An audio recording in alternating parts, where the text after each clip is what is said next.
ကျွန်တော်တို့နံပါတ်1 theory ဖြင့် elevation တွက်ခြင်းသင်ခန်းစာကိုစတင်လေ့လာပါမယ်ပြင်ပမြေပြင်မှာကျွန်တော်တို့တိုင်းတာရတဲ့အခါမှာဆိုရင်ကျွန်တော်တို့မြေပြင်အမြင့်ပေါ်မှာဆိုရင်ကျွန်တော်တို့ရေပြင်မြေအထက်မှာကျွန်တော်တို့ telescope ကိုတိုင်းတာရတာရှိတယ်လို့ရေပြင်ကြီးမြင်းရဲ့အောက်ဘက်မှာနှိမ့်တဲ့မြေပြင်ကိုတိုင်းတာရတဲ့အခါလဲကြုံရမှာပါအဲ့ဒီနှစ်ခုမှာကြည့်ပြီးတော့ပုံသေးနည်းတွေကထွက်လာပါတယ်ဘယ်လိုလဲဆိုတော့ကျွန်တော်တို့ဒ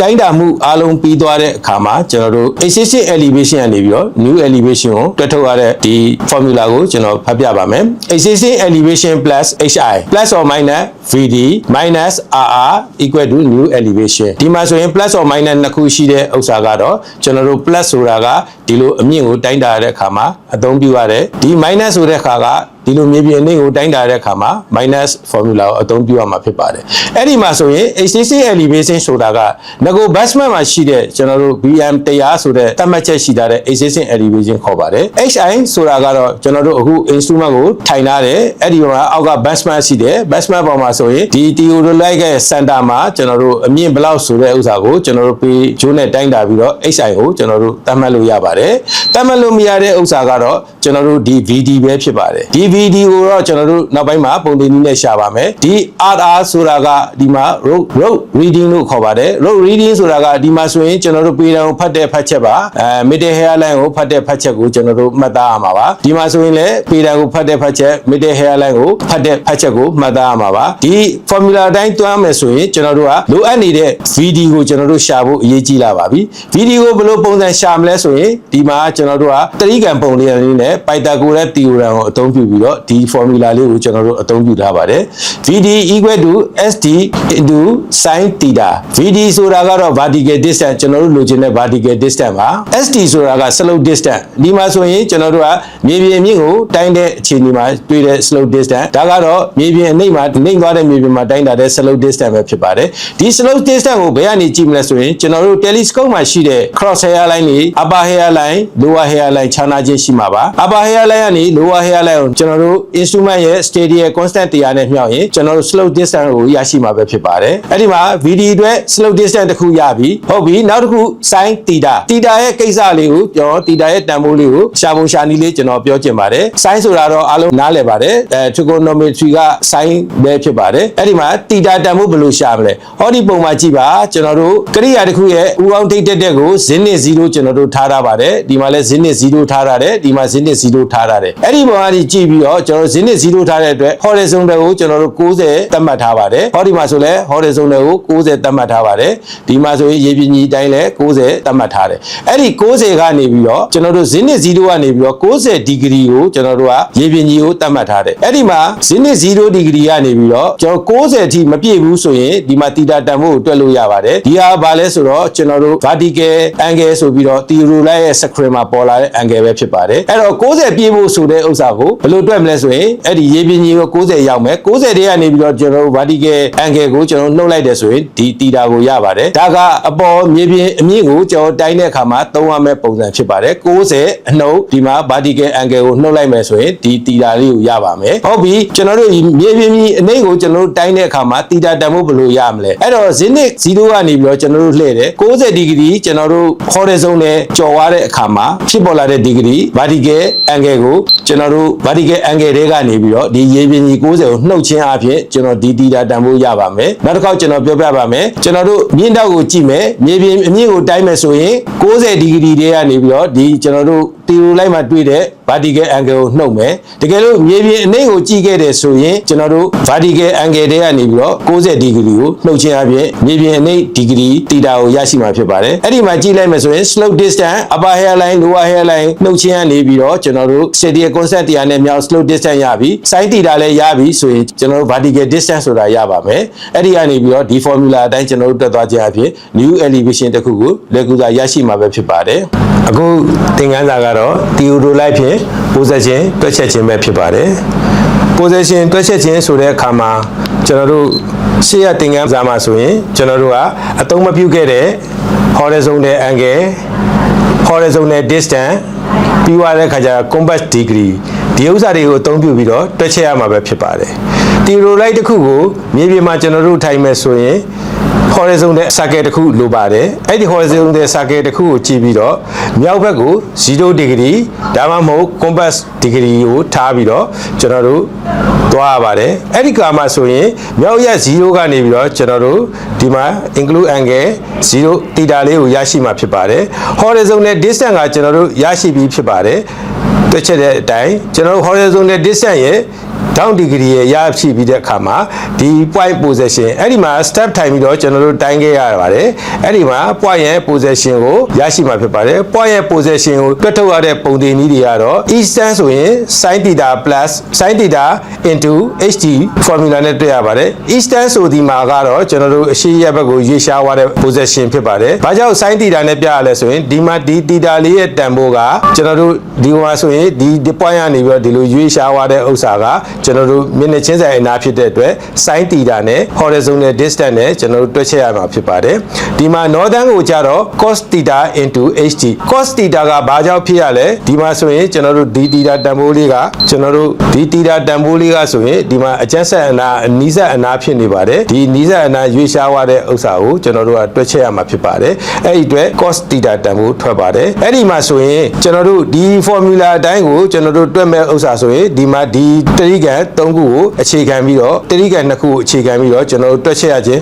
ပုံစံဖြစ်ပါတယ်အဲ့ဒီမှာဆိုရင်ကျွန်တော်တို့ horizontal circle ကိုပတ်တဲ့အခါမှာကျွန်တော်တို့မှာဒီ quadrant ကို၄ပိုင်းပိုင်းခြားထားပါတယ် quadrant ဒီမှာမြောက်ရက်ကနေကျွန်တော်တို့ညာဘက်ပတ်မယ်မြောက်ရက် northern နဲ့ eastern ကြားထဲမှာဆိုရင် quadrant number 1သတ်မှတ်ထားပြီးတော့ eastern ကနေပြီးတော့ southern northern ဆိုရင်တော့ minus ဖြစ်မှာပေါ့နော်အဲ့ဒီဥစ္စာကိုသွားတယ်ဆိုရင် quadrant number 2ဟောဒီမှာဆိုရင် southern ကနေ western အနောက်ဘက်ကိုသွားမယ်ဆိုရင် quadrant number 3ဟောဒီမှာဆိုရင်မြောက်ဘက်နောက်ဘက်ကနေပြီးတော့မြောက်ဘက်ရက်ကိုသွားတဲ့ quadrant ကတော့ quadrant number 4ဒီဂရီပိုင်းခြားအနေဖြင့်ကတော့မြောက်ရက်ကိုကျွန်တော်တို့0ထားပြီးတဲ့အခါမှာ eastern တက်တဲ့ကို90 degree ဖြစ်ပြီးတော့ southern တက်တဲ့ကို180 degree ဖြစ်ပါတယ်အဲအကြောင်းမို့ northern နဲ့ southern နဲ့က180 degree ဟာတောင်မြောက်ပြောင်းပြန်ဖြစ်နေမှာပါဒီလိုပဲ western ကဆိုရင်ကျွန်တော်တို့က290 degree ဖြစ်ပြီးတော့အဲ့ဒီ western နဲ့ eastern ကဆိုရင်180 degree ပြောင်းပြန်လှည့်ခြင်းနဲ့တူညီနေပါတယ် theodolite တစ်ခုကိုအသုံးပြုပြီးတော့ကျွန်တော်တို့မြေပြင်မှာမြေတိုင်းလုပ်ငန်းကို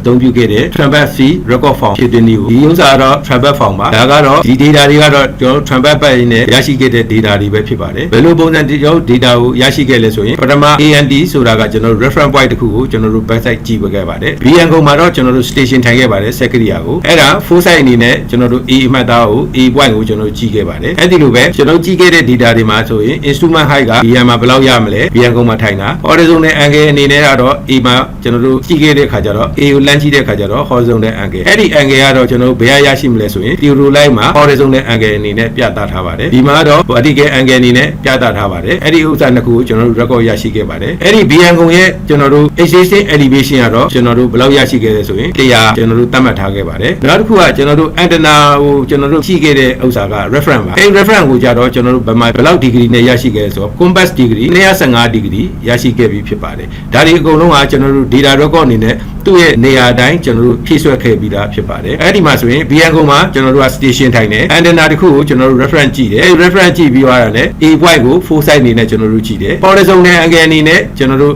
290 degree 32 minute 32 second ရရှိတယ် instrument height အနေနဲ့ကတော့ 4.66 ရရှိခဲ့တယ် vertical angle အနေနဲ့ 90 degree 22 minute 35 second ရရှိတယ်အဲ့ဒီကနေပြီးတော့ကျွန်တော်တို့ A point ကိုဖတ်တဲ့ဖတ်ချက်ဒီမှာ A point မှာကျွန်တော်တို့ step ထားပြီးတော့ဖတ်တဲ့ဖတ်ချက်က upper hairline က 4.46 center hairline က4 lower hairline က 3.5 ဒီလိုရရှိခဲ့ဒီလောက်အထိကျွန်တော်တို့ point တစ်ခုဖတ်ပြီးသွားပြီဆိုရင်နောက်ထပ် point အနေနဲ့ A point မှာကျွန်တော်တို့ထပ်ပြီးတော့ကျွန်တော် station ထိုင်တယ် BN ကို website ကြည့်တယ်ပြီးသွားပြီဆိုရင် B point ကိုကျွန်တော်တို့ full site ကြည့်တယ်အဲ့ဒီမှာလည်းဒီလို data တွေရရှိခဲ့ပြီးဖြစ်ပါတယ်အဲ့ဒီလိုပဲ A point ပြီးသွားရင် B point မှာ station ထိုင်မယ် A point ကို website ကြည့်မယ် point ကိုကျွန်တော်တို့က full site ကြည့်ခဲ့ပါတယ်C point ပြီးသွားတဲ့အခါမှာ C point မှာ station ထိုင်မယ် B point ကို website ကြည့်မယ် BN point ကို close transfer အနေနဲ့နောက်ဆုံးပြန်ပြီးတော့ပိတ်ပြီးကြည့်ခဲ့ပါတယ်အဲ့ဒီရဲ့ကြည့်ခြင်းအပြင်သူ့ရဲ့ data တွေကိုကျွန်တော်တို့ record မှတ်တမ်းအတိုင်းကျွန်တော်တို့ဖြည့်ဆွက်ခဲ့ပြီးဖြစ်ပါတယ်အဲ့တော့ transfer record fee ပေါင်းကြည့်ပြီးတော့ကျွန်တော်တို့တွက်မှာဖြစ်ပါတယ်အဲ့ဒီမှာဆိုရင် upper hairline lower hairline သူက step intercept ဆိုတာရှိတယ် step intercept က upper hairline နဲ့ lower hairline နှုတ်ရင်ဒီဥစ္စာမှာ step intercept ရရှိမှာဖြစ်ပါတယ်အဲ့ဒါကတော့3.95ရရှိပြီး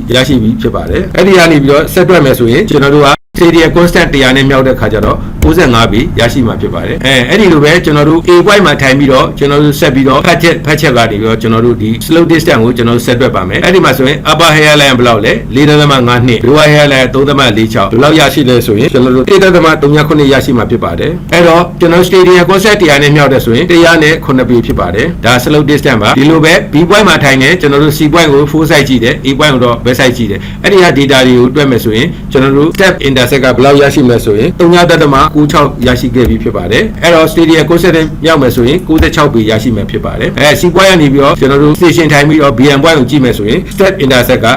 1.38 ရရှိပါတယ် slope distance ကကျွန်တော်တို့က108ပေရရှိမှာဖြစ်ပါတယ်အဲ့ဒါပြီးတော့တဲ့အခါမှာကျွန်တော်တို့ horizontal distance ကိုရှာဖို့လိုပါပြီ horizontal distance ကိုဘယ်လိုရှာမလဲဆိုရင် slope distance ကို cos theta နဲ့ကျွန်တော်တို့မြောက်ရပါမယ် cos theta ဘယ်လိုရလဲဆိုရင်ကျွန်တော် horizontal distance ဖြစ်တဲ့အတွက် slope distance cos theta တန်ဖိုးကဘယ်များရမလဲဆိုရင်ကျွန်တော်ဒီမှာ vertical angle ကိုကျွန်တော်ဆက်ထဲမှာတွေ့ရတဲ့ record ကိုကြည့်ကြပြင်90 degree 22 မိနစ်35 စက္ကန့်အဲ့ဒါဆိုရင်ကျွန်တော်တို့သူ့ကို90 degree ကျော်သွားတဲ့အတွက်22 မိနစ်35 စက္ကန့်ကို cos theta ကြည့်ရမှာပဲဖြစ်ပါတယ်အားလုံးကြည့်ပြီးတော့အဲ့ဒီမှာမြောက်ကြမယ်ဆိုရင်ဘယ်လောက်ရမလဲဆိုရင်94.99 ပေရရှိပါတယ်အဲ့ဒီလိုပဲကျွန်တော်တို့ B point ကို A point မှာ station ထိုင်ပြီးတော့ B point ကိုဖတ်တဲ့ဖတ်ချက်ကိုကြည့်မယ်ဆိုရင်လည်းကျွန်တော်တို့106.99 ပေရရှိမှာဖြစ်ပါတယ်အဲ့ဒီလိုပဲတစ် point ပြီးတစ် point ကျွန်တော်တို့ရှာသွားခဲ့မယ်ဆိုရင်ဖြေတွေကဘယ်လောက်စီရမလဲဆိုရင်95.99 ပေရရှိမယ်ဒါ B နဲ့ C နဲ့ horizontal distance ပါပြီးသွားတဲ့ခါကျရင် C point ကနေကျွန်တော်တို့ B အန်ကုန်ကြည့်တယ် horizontal distance ကဘယ်လောက်ရရှိမလဲဆိုရင်109.99 ပေရရှိပါတယ်ဒါက horizontal distance တွက်ခဲ့တာဖြစ်ပါတယ်ပြီးသွားပြီဆိုရင် vertical distance ကိုတွက်မယ် vertical distance တွက်တဲ့ပုံစံကြီးကတော့ slope distance အမြောက် sin theta ပါအဲ့ဒီမှာ sin theta ရဲ့တန်ဖိုးရှိပေမဲ့လည်းကျွန်တော်တို့ကအနှိမ့်ကိုကြည့်တာလားမြေပြင်အနှိမ့်ကိုကြည့်တာလားမြေပြင်အမြင့်ကိုကြည့်တာလားဆိုတာ vertical angle တွေကိုကြည့်ခြင်းအပြင်သိရှိရမှာပဲဖြစ်ပါတယ်ဒီ vertical angle က0.0ဆိုရင်90ကျော်သွားရင်မြေပြင်အနှိမ့်ကိုကြည့်တာဖြစ်ပြီးတော့90မပြည့်ခဲ့ဘူးဆိုရင်မြေပြင်အမြင့်ကိုကြည့်တာဖြစ်ပါတယ်အဲ့ဒီမြေပြင်အနှိမ့်မြင့်မှာကြည့်ပြီးတာနဲ့ကျွန်တော်တို့အပေါင်းမှာဖြစ်မှာလားအနှုတ်မှာဖြစ်မှာလားဆိုတာကျွန်တော်တို့ခွဲခြားပြီးတော့သိရှိရမှာပဲဖြစ်ပါတယ်အဲ့ဒါဆိုရင် vertical distance ကိုကျွန်တော်တို့တွက်မယ်အဲ့တော့ဒီမှာဆိုရင်90 degree 22 မိနစ်35 စက္ကန့်ဒီဥစ္စာက90 ဒီဂရီနဲ့ကျော်တဲ့အတွက်မြေပြင်အနှိမ့်ကိုကြည့်တဲ့အတွက်နှိမ့်တောက်ကိုကျွန်တော်တို့ကြည့်တဲ့အတွက်အနှုတ်မှာကျွန်တော်တို့ရေးပါမယ်အဲ့တော့ sin theta ကိုကြည့်ပြီးတော့ကျွန်တော်တို့ sin theta ဆိုတော့22 မိနစ်35 စက္ကန့်ကို sin theta ကြည့်ပြီးတော့ slope distance 95နဲ့မြောက်တယ်ဆိုရင်ကျွန်တော်တို့ဘယ်လောက်ရလဲဆိုရင်3.613ရရှိပါတယ်ခင်ဗျအဲ့ဒီလိုပဲနောက်တစ်ခုထပ်တွက်မယ်နောက်တစ်ခုထပ်တွက်တဲ့အခါကျတော့သူ့ရဲ့ vertical angle ကိုကြည့်လိုက်တော့90 ဒီဂရီ10 မိနစ်50 စက္ကန့်အဲ့ဒါဆိုတော့90 ဒီဂရီနဲ့များတဲ့အတွက်အနှုတ်မှာပဲကျွန်တော်တို့ဖော်ပြရမှာပဲဖြစ်ပါတယ်အဲ့ဒါမှာ sin theta နဲ့မြောက်တဲ့အခါမှာကျွန်တော်တို့ဘယ်လောက်ရရှိလဲဆိုရင်3.34ရရှိပါဖြစ်ပါတယ်အဲ့ဒီမှာဆိုရင်90 ဒီဂရီ10 စက္ကန့်10 မိနစ်50 စက္ကန့်ဒါဆိုရင်90 ဒီဂရီရဲ့ကျော်တဲ့အတွက်ကျွန်တော်တို့က sin ကြည့်တဲ့အခါကျရင် sin 10 မိနစ်50 စက္ကန့်ကိုကြည့်ရမှာပဲဖြစ်ပါတယ်အဲ့တော့ slope distance က109 ပေရှိတယ်ဒါကိုမြောက်ခြင်းအပြင်ဘယ်လောက်ရရှိမလဲဆိုရင်ကျွန်တော်တို့3.34 ပေရရှိပါတယ်အဲ့ဒီလိုပဲကျွန်တော်တို့ B point မှာ station ထိုင်ပြီး C point ကိုကြည့်တယ်အဲ့ဒီရဲ့ကျွန်တော်တို့ vertical distance ကိုကြည့်မယ်ဆိုရင်တွက်ဖို့ကြည့်ရပါမယ်အဲ့ဒီမှာ sin theta အနေနဲ့ကတော့ theta တန်ဖိုးကိုဘယ်လောက်တွက်ရမလဲဆိုရင် sin 26 မိနစ်32 စက္ကန့်ကိုကြည့်ပြီးတော့သူ့ရဲ့ horizontal slope distance 96 ပေနဲ့ကျွန်တော်တို့မြောက်တဲ့ခါမှာဘယ်လောက်ရရှိမလဲဆိုရင်3.3 ပေရရှိပါတယ်အဲ့ဒီလိုပဲကျွန်တော်တို့ C point မှာ station ထိုင်ပြီးတော့ကျွန်တော်တို့ B အန်ကုန်ကိုကြည့်ခဲ့ပါတယ်အဲ့ဒီ B အန်ကုန်ကနေပြီး station point နဲ့ B အန်ကုန်ပြန်ကြည့်တဲ့ခါမှာသူ့ရဲ့ vertical distance ကိုလည်းတွက်ရမှာဖြစ်ပါတယ်အဲ့ဒီမှာ vertical angle ကိုကြည့်မယ်ဆိုရင်90 ဒီဂရီကျော်သွားတဲ့အတွက် sin 20 ဒီဂရီ20 မိနစ်32 စက္ကန့်ကို sin ကြည့်ပြီးတော့ကျွန်တော်တို့ slope distance 108 ပေနဲ့မြောက်ရပါမယ်ဘယ်လောက်ရရှိမလဲဆိုရင်3.63 ပေရရှိပြီဖြစ်ပါတယ်အဲ့ဒီမှာဆိုရင်ဒီမှာဆိုရင်ကျွန်တော်တို့ vertical distance တွေရရှိပြီဒီ vertical distance တွေကဘယ်နေရာမှာအသုံးဝင်ရမလဲတစ်ချက်ကြည့်ပါ new elevation ကိုတွဲရတဲ့အခါမှာကျွန်တော်တို့က elevation formula အတိုင်း new elevation equal to existing elevation plus hi plus or minus vd vertical distance minus rr rr ဆိုတာကကျွန်တော်တို့ပေတံဖတ်ချက်ပါပေတံဖတ်ချက်ကတော့ဒီနေရာမှာအထူးတလဲပြောစရာမလိုပါဘူးကျွန်တော်တို့ပေတံဖတ်ချက်တွေကအကုန်လုံးစင်တာဝိုင်းရတယ်၄မာကြီးပဲထားခဲ့တဲ့အတွက်နှုတ်ရတာလွယ်ကူပါတယ်အဲ့တော့ existing elevation အနေနဲ့ပထမအဦးဆုံးတစ် point ကိုစပြီးတော့ကျွန်တော်တို့ကြည့်မယ်ဆိုရင် existing elevation အနေနဲ့100ထားပါတယ်ဟုတ်ပြီ100ထားတယ် hi ကဘယ်လောက်လဲ4.66အဲ့ဒါဆိုတော့ existing elevation hi ဆိုတော့104.66အဲ့ဒီမှာ vertical distance ကိုကျွန်တော်တို့နှုတ်မယ်3.61ကိုကျွန်တော်တို့နှုတ်မယ်နှုတ်ပြီးသွားတဲ့အခါမှာကျွန်တော်တို့ နောက်ထပ်ဘာထပ်နှုတ်လဲဆိုတော့ကျွန်တော်တို့ဒီမှာစန္ဒဝါယာကိုဖတ်တဲ့ဖတ်ချက်၄ကိုထပ်နှုတ်တယ်အဲ့ဒါဘယ်လောက်ရရှိမလဲဆိုရင်100.35ပေရရှိပါတယ်ဒါက A point ရဲ့ raw elevation ပဲဖြစ်ပါတယ်ကျွန်တော်တို့အကျန်းတွက်ထားတဲ့ elevation ပဲဖြစ်ပါတယ်နောက်ထပ် A point ကနေပြီးတော့ station ထိုင်ပြီး B point ကိုကြည့်မယ်အဲ့တော့ B point ရဲ့ကျွန်တော်တို့ elevation ကိုကြည့်တွေ့ရပါဖြစ်ပါတယ်အဲ့ဒီခါမှာခုနပုံတင်ဒီတိုင်းအစားထိုးတွက်မယ်ဆိုရင်သူ့ရဲ့ excitation elevation ကြတော့ငကို BM point တုန်းက100ရှိပေမဲ့ station point က A ကိုထားတဲ့အတွက် A ရဲ့ကျွန်တော်တို့ raw elevation ကိုကျွန်တော်တို့ယူရပါမယ်100.35ကိုယူပြီးတော့ကျွန်တော်တို့တွက်ရမှာပဲဖြစ်ပါတယ်အဲ့ဒီမှာတွက်မယ်ဆိုရင်ဘယ်လောက်ရမလဲဆိုရင်100.21ပေရရှိပါတယ်အဲ့ဒီလိုပဲစင်ကဲတက်သွားခြင်းအပြင်ဟောဒီမှာဆိုရင် B point မှာကျွန်တော်တို့ station ထိုင်ပြီးတော့ C point ကိုကျွန်တော်တို့ foresight ကြည့်တယ် C point ရဲ့ကျွန်တော်တို့ elevation ကိုရှာမယ်ဆိုရင်ငကိုရရှိတဲ့ B point ရဲ့ elevation ကနေပြီးတော့တွက်ရမှာဖြစ်ပါတယ်အဲ့ဒီမှာအောက်ကပုံတင်ဒီအတိုင်းပဲ new elevation equal to existing elevation existing elevation ဆိုတာက B point ရဲ့ elevation ပါအဲ့ B point ရဲ့ elevation ကို instrument height ကတော့ 4.61အဲ့ဒါဒီနဲ့တွက်ပြီးတော့ကျွန်တော်တွက်လိုက်မယ်ဆိုရင်ဘယ်လောက်ရရှိလဲဆိုရင်100.39ရရှိပါတယ်အဲ့ဒီအတိုင်းပဲကျွန်တော်တို့နောက်ဆုံး BM point ကိုကျွန်တော်တို့ close transfer နေတဲ့နောက်ဆုံးပိတ်ပြန်ကြည့်တဲ့အခါမှာ existing elevation က C ရဲ့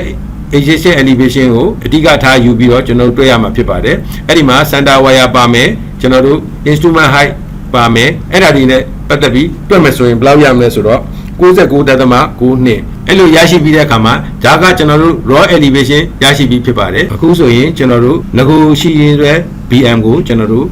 travel ပတ်ပြီးတော့ပိတ်ပြီးပဲဖြစ်ပါတယ်ကျွန်တော်တို့တွက်တဲ့ data က99.92တကယ်မူရင်းရှိနေတာက100အဲ့တော့ကျွန်တော်တို့ဘယ်လောက်ကွာဟနေလဲ3.38ပေကွာဟနေလိုတာလားပိုတာလားဆိုတော့ကျွန်တော်တို့ကလိုနေတာလိုနေတဲ့အတွက်ကျွန်တော်တို့ကဘယ်လောက်လဲအပေါင်း3.38အဲ့ဒီ3.38ကကျွန်တော်တို့တကွင်းလုံးပတ်လာတဲ့ကျွန်တော်တို့ station ၄ကပြောင်းခဲ့တယ် station ၄ကပြောင်းခဲ့တဲ့အခါမှာဖြစ်ပေါ်လာခဲ့တဲ့ error ပဲဖြစ်ပါတယ်အဲ့ဒီ error ကိုကျွန်တော်တို့ကတနေရာထဲမှာထားတယ်ဆိုရင်ဒါကမှားရင်းနဲ့အယူဆပဲဖြစ်ပါတယ်အဲ့ဒါကိုကျွန်တော်တို့ error adjustment ပုံစံနဲ့ကျွန်တော်တို့ပြန်ပြီးတွက်ကြမှာဖြစ်ပါတယ်အဲ့တော့ကျွန်တော်တို့ကလိုအပ်နေတဲ့3.38 error ကိုကျွန်တော်တို့ကဒီ point တန်ဖိုးတွေတစ်ခုချင်းစီမှာ error ကိုမျှကြီးထည့်ရပါမယ်အဲ့ဒီပုံစံရဲ့ပုံတွေတွေကတော့အောက်မှာ error adjustment formula လေးရှိပါတယ် C/L into CU ဒါကဘာလဲဆိုတော့ C ဆိုတာက total correction ပေးရမယ့်ဟာပါ3.38L ဆိုတာကကျွန်တော်တို့တကွင်းလုံးကိုပတ်ခဲ့တဲ့ total distance ရှိတယ်ကျွန်တော်တို့ကဘာနဲ့ပတ်ခဲ့လဲ slope distance နဲ့ပတ်ခဲ့တယ်အဲ့တော့ slope distance အားလုံးပေါင်းခြင်းရှိပါတယ် slope distance အားလုံးပေါင်းပြီးသွားပြီဆိုရင်ကျွန်တော်တို့ဒီမှာ total adjustment လုပ်ရမှာ3.38ကိုစားလိုက်ပါမယ်ရရှိလာတဲ့အဖြေကိုတစ် point ချင်းစီမှာရှိတဲ့ distance ဥပမာပေါ့ B point မှာ BM point ကနေ A ကိုကြည့်တယ်အဲ့ဒီမှာလဲ error ပါတယ်အဲ့ဒီ error ကိုဒီမှာ slope distance 95နဲ့ကျွန်တော်တို့မြှောက်ပေးရမယ် CU ဆိုတာကတစ်ခုစီရဲ့တီးခြား slope distance တွေဖြစ်ပါတယ်အဲ့တော့ကျွန်တော်တို့95ပြီနဲ့ကျွန်တော်တို့မြှောက်တဲ့ခါမှာခုနကဒီ3.38ကိုတကွင်းလုံး slope distance ပေါင်းခြင်းနဲ့စားမယ်ရရှိလာတဲ့အဖြေကိုကျွန်တော်တို့ဒီ BM point က A မှာဆိုရင်95ပြီနဲ့မြှောက်မယ်ဆိုရင်ကျွန်တော်တို့ကဘယ်လောက်ရလဲဆိုတော့3.+3.32ရရှိပါတယ်အဲ့ဒီလိုပဲကျွန်တော်တို့ A point ကနေပြီးတော့ station ထိုင်ပြီး B point ကိုထားမယ်ဆိုလဲကျွန်တော်တို့အဲ့မှာလဲ error များကြီးထည့်ရပါမယ်အဲ့ဒီခါကျတော့ကျွန်တော်တို့ကဘာလဲဆိုရင်ကျန်တဲ့တကွင်းလုံးပတ်တဲ့ဥစ္စာနဲ့စားပြီးတော့ကိန်းကနန်းကို CU တန်ဖိုးကြတော့ကျွန်တော်တို့ A နဲ့ B နဲ့တီးခြားတစ်ခုတည်းမဟုတ်ပါဘူးဒီ error ဘယ်ကနေပါလာလဲဆိုတော့ငကိုမူရင်း B ကနေလာတဲ့အတွက် B ထိဆိုရင်ကျွန်တော်တို့က slope distance ကို95နဲ့109နဲ့ပေါင်းခြင်းနဲ့ကျွန်တော်တို့မြှောက်ပေးရပါဖြစ်ပါတယ်အဲ့ဒီမှာမြှောက်တဲ့အခါမှာဘယ်လောက်ရရှိလဲဆိုရင်3.34ရရှိပါတယ်အဲ့ဒီလိုပဲကျွန်တော်တို့ B point ကနေပြီးတော့ကျွန်တော်တို့ C point ကိုကြည့်တယ် B point မှာ station တိုင်းတယ်အဲ့ဒီမှာလည်း error ဆိုတာကျွန်တော်တို့မျှကြီးထည့်ရမှာပါအဲ့ဒီခါကျတော့ခုနလို C by error တော့တန်ဖိုးကတော့တကွင်းလုံးရဲ့ slope distance တွေအကုန်လုံးပေါင်းပြီးတော့ဒီ error ကိုစားရတယ်အဲ့ဒါကိုကျွန်တော်တို့ကဒီ C point ကိုကြည့်တဲ့အခါမှာ तू က A point ကိုလည်းဖြတ်ပြီး B point ကိုလည်းဖြတ်ပြီးသွားပြီဆိုရင် C point ကိုကြည့်ရတဲ့အခါမှာဒီမှာ slope distance 3ခုပေါင်းခြင်းနဲ့ကျွန်တော်တို့မြှောက်ပေးရမှာပဲဖြစ်ပါတယ်အဲ့ခါကျတော့ဘယ်လောက်ရလဲဆိုတော့ +3.36ရရှိပါပဲဖြစ်ပါတယ်အဲ့ဒီလိုပဲကျွန်တော်တို့ B point ကနေ C point ကနေပြီးတော့နောက်ဆုံး C point မှာ station တိုင်းပြီးတော့ငကိုမူရင်း BM point ကိုကျွန်တော် close ပြန်ပိတ်တဲ့အခါမှာကြည့်တဲ့အခါမှာကျွန်တော်တို့ဒီမြကြီးထွက်လာတယ်ဒီမြကြီးကိုခုနလိုပဲ C ပိုင်း L ဆိုတာက total length ပါ total length ကိုကျွန်တော်တို့စားလိုက်တယ်အဲ့ဒီခါမှာ total length အနေနဲ့က CU သူကတကွေးလုံးပတ်လာတဲ့အတွက်ဒီ slope distance အားလုံးပေါင်းခြင်းနဲ့အတူတူပါပဲအဲ့တော့ L နဲ့ CU ကတူတဲ့အတွက်ကျွန်တော်တို့ရဲ့ C ကဒီမှာ correlation ပေးရမှာက 3.38 အဲ့ဒါကလိုနေတဲ့အတွက်အပေါင်းနဲ့ကျွန်တော်တို့သွားပါတယ်အဲ့ဒီမှာကျွန်တော်တို့ကအပေါင်းတန်ဖို့ဘာကြောင့်ထည့်ရလဲဆိုရင်ကျွန်တော်တို့ total ကျွန်တော်တို့ပြန်ပြီးဝင်ရတဲ့အခါမှာ BN ကုန်းမှာ100ရှိတယ်အဲ့100ကိုပြန်ဝင်တဲ့အခါမှာကျွန်တော်တို့ 99.9 လိုနေတာက 3.38 ပေါင်းပေးရမှာဖြစ်တဲ့အတွက် total area ကြီးကပေါင်းပေးရမှာဖြစ်တဲ့အတွက်ကျွန်တော်တို့ဒီမှာတစ်ပွိုင်ချင်းစီမှာအပေါင်းတန်ဖိုးလေးတွေပေါင်းပေးရခြင်းဖြစ်ပါတယ်အဲ့ဒီအတွက်ငကိုရှိရတဲ့ကျွန်တော်တို့တွေ့တဲ့ပုံစံတိုင်း 100.35 ကို 3.39 နဲ့ပေါင်းပေးတဲ့ခါကျတော့ကျွန်တော်တို့ဘယ်လောက်ရရှိလာခဲ့လဲဆိုရင် 100.39 ဟုတ်ပြီနောက်တစ်ပွိုင်ကိုကြည့်မယ်ဆိုရင် 100.25 ဟုတ်ကဲ့နောက်တစ်ပွိုင်ကိုကြည့်မယ်ဆိုရင် 100.15 ဟုတ်ကဲ့နောက်ဆုံးပိတ်မှာတော့ကျွန်တော်တို့က 99.9 နဲ့သူတို့ 3.38 ကိုကျွန်တော်တို့ပေါင်းလိုက်တဲ့အခါမှာ100နဲ့ကျွန်တော်တို့အပြီးဝင်သွားပါပြီအဲ့ဒါဆိုရင်ကျွန်တော်တို့ကဒါ correction ပေးထားတဲ့ corrected ကျွန်တော်တို့ elevation တွေပဲဖြစ်ပါတယ်ခင်ဗျအခုဒီဇာတ်ခွက်ကိုကြည့်ခြင်းအပြင်ကျွန်တော်တို့မတွက်ဘဲနဲ့ထားခဲ့တဲ့ data တွေရှိပါတယ်အဲ့ဒီမှာကျွန်တော်တို့ဘာတွေမတွက်ဘဲထားခဲ့လဲဆိုရင်ကျွန်တော်တို့ horizon နဲ့ angle တွေအကုန်လုံးကိုမတွက်ခဲ့ပါဘူး horizon နဲ့ angle တွေအကုန်လုံးကျွန်တော်တို့ထည့်ပြီးမတွက်ခဲ့ဘူးနောက်တစ်ခုကဘာလဲဆိုတော့ horizon နဲ့ distance တွေအကုန်လုံးကိုထည့်ပြီးမတွက်ခဲ့ဘူးနောက်တစ်ခုကဘာလဲဆိုတော့ဒီမှာ compass degree ကိုကျွန်တော်တို့မတွက်ခဲ့ဘူးဒါတွေကဘယ်မှာတွက်ရလဲဆိုရင်နောက်ဒုတိယအဆင့်အနေနဲ့ကျွန်တော်တို့ position ကျွန်တော်တို့တွက်ရတဲ့အခါမှာဒီ horizon နဲ့ angle တွေ horizon နဲ့ distance တွေ compass degree တွေထားပြီးတော့ကျွန်တော်တို့တွက်ရမှာပဲဖြစ်ပါတယ်ခင်ဗျာ